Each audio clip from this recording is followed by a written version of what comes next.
Hi all.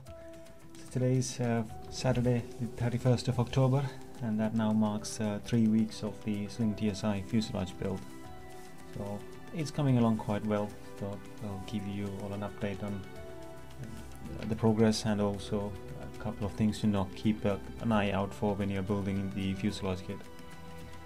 So with the last video, I had pretty much done the frame, and it was time to cleco the side skins and the rear skins on. It's not that bad, there wasn't much match drilling to be done. Pretty much most of it aligned quite well, so I was pleased with that.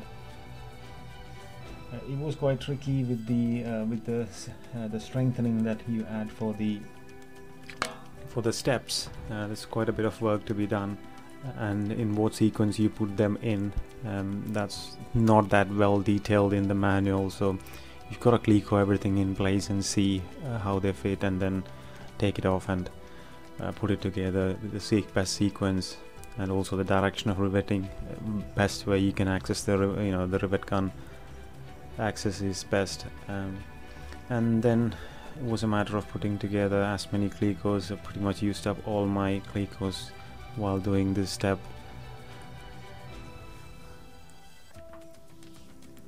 Again, some of the ribs, the sub-assemblies, when you're doing, you pretty much rivet up all of them, but again later on you'll have to take off some of it.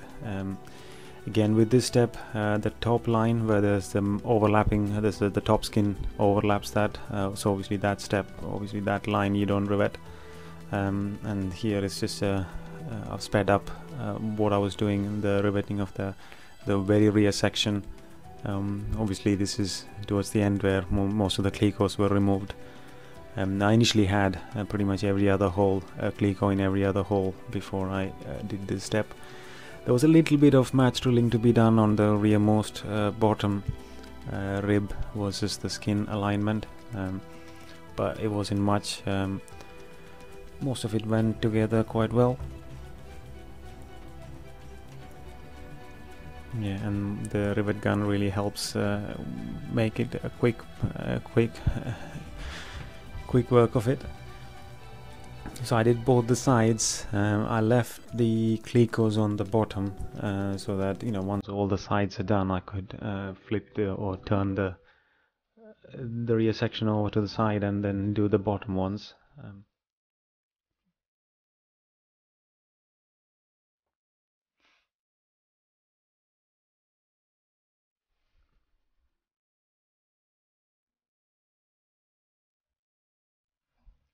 Again, it comes along quite quickly.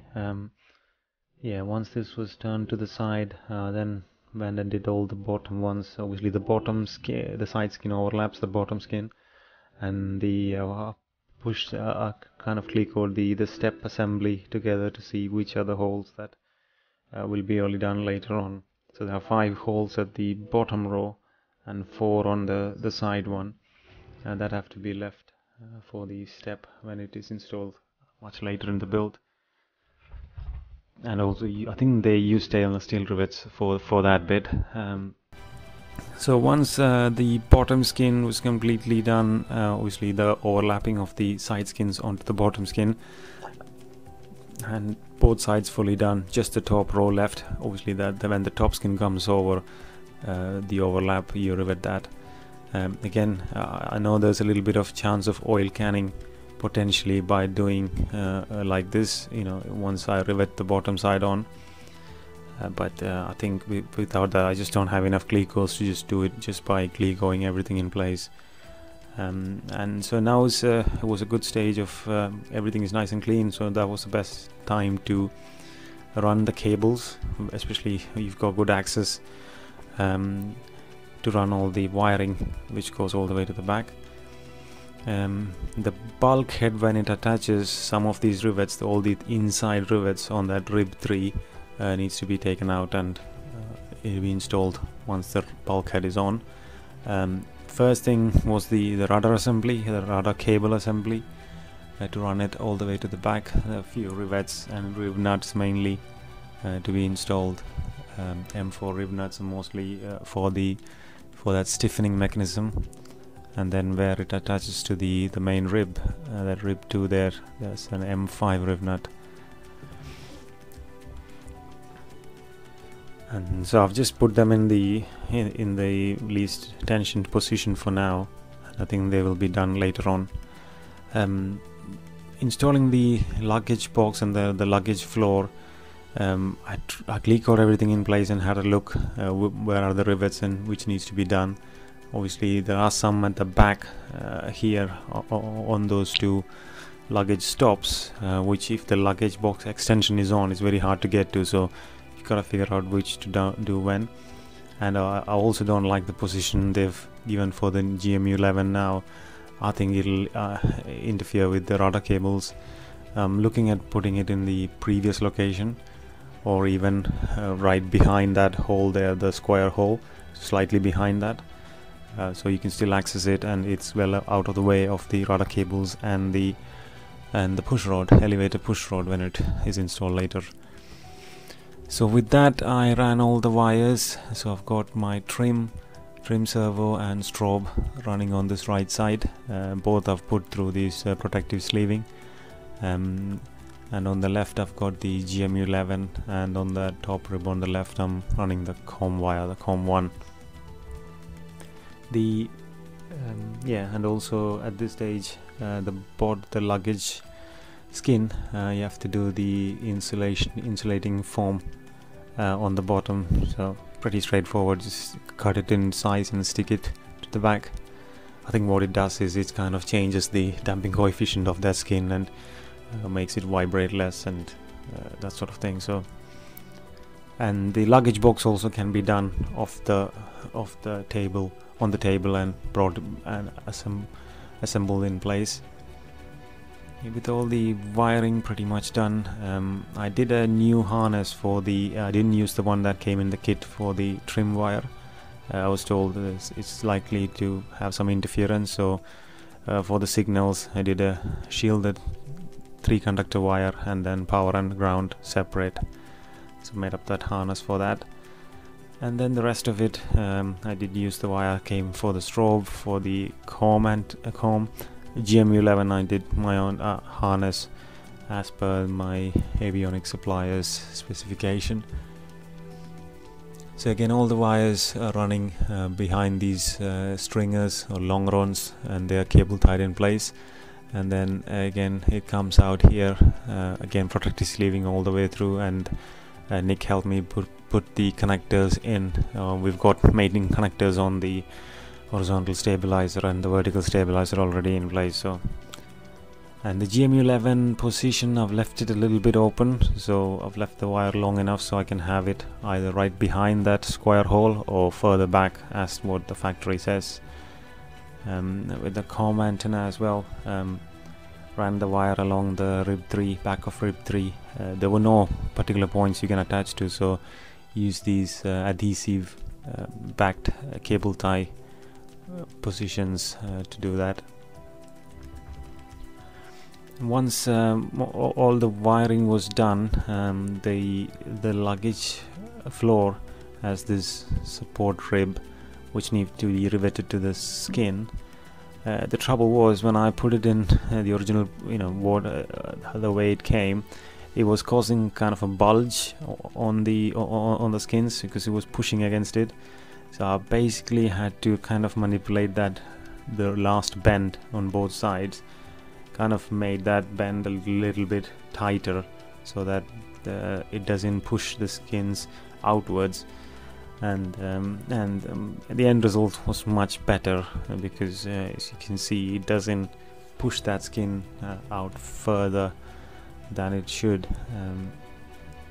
Again, obviously you can adjust this by moving that forward in the aircraft, but on the luggage floor itself there are holes that are already drilled. At least half of them are drilled, so you know makes it difficult, that bit. Then it was the luggage box. Obviously that can be pretty much riveted, the whole thing on the table, and then brought and installed onto the back of the bulkhead. So that was riveted in place, and then some of the rivets are hard to get to, on this one. So for example the back one, and there's also on that extension floor there is a stiffener or a stringer running underneath that, which has got one rivet either end to be done to the rivets to rib 3 and rib 4. These are hard to drill and get to as well, so they have to be done first before the easier ones, which are access wise, which are easier.